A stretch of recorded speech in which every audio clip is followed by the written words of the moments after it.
Assalamualaikum warahmatullahi wabarakatuh. Baik pemirsa hadirin sekalian, berjumpa kembali di channel Syaibul Manan, Pendidikan Tilawah Nada dan Dakwah. Hari ini kita akan mencoba memulai membahas kajian ilmu tajwid. Nah, di pertemuan pertama ini, mudah-mudahan hadirin sekalian tercerahkan bagaimana pentingnya ilmu tajwid ya kita pelajari terkhusus dalam membaca Al-Quran. Baik, di pendahuluan ini yang pertama, ilmu tajwid ini adalah pengetahuan tentang kaidah serta tata cara membaca Al-Quran dengan sebaik-baiknya.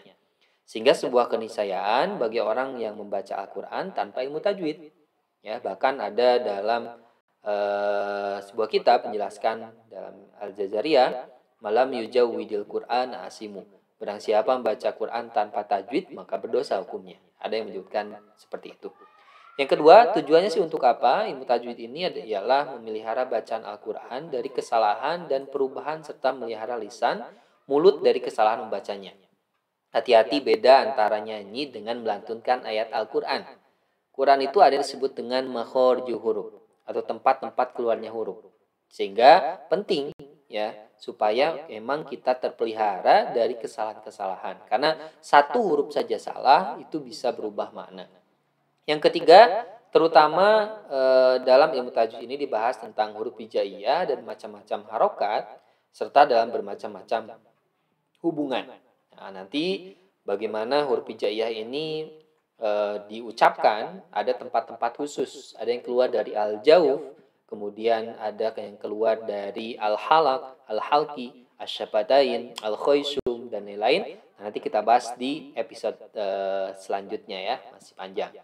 Nah, ini huruf-huruf hijaiyah yang pasti dalam ilmu tajwid ini dibahas. Selanjutnya, belajar ilmu tajwid itu hukumnya fardu kifayah. Seperti kita pahami dalam Islam itu kepaduan ada dua. Ada fardu ain, ada fardu kifayah. Nah, fardu ain itu nggak bisa diwakilkan sama sekali. Sholat 5 waktu, puasa, ibadah haji, ya khusus yang seperti demikian itu adalah fardu ain. Sementara fardu kifayah ini adalah kepaduan yang bisa diwakilkan sehingga terwakili sehingga tidak menjadi dosa ketika memang tidak dipelajari karena sudah ada yang mewakilkan. Sedang baca Al-Quran dengan baik sesuai dengan ilmu tajwid itu hukumnya fardu ain. Jadi belajarnya itu fardu kifayah, sedangkan mengaplikasikan ilmu tajwid dalam baca Al-Quran itu hukumnya adalah fardu ain. Nah, itu ya pendahuluan saja ya, silahkan disimak ya episode per episodenya pembelajaran atau materi tentang tajwid dan tahsin, mudah-mudahan berikan manfaat. Itu saja sekedar pengantar ya, yang namanya hukum tajwid itu adalah penting kita pelajari, jangan sampai kita terlepas dari hukum tajwid ini. Baik, itu saja sekedar pengantar di pertemuan episode pertama ini, bahwa memang tajwid ini begitu sangat penting.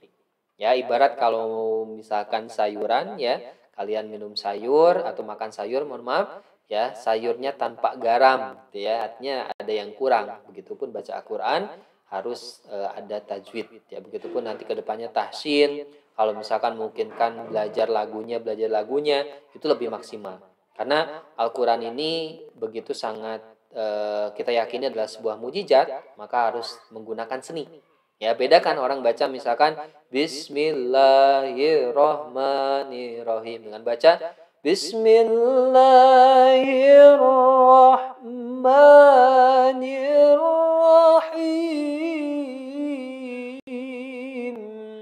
Nah, itu ya, bertahap ya. Yang namanya belajar step by stepnya harus kita ikuti prosesnya, tidak instan sehingga perlu proses. Mudah-mudahan mendapatkan pahala ya.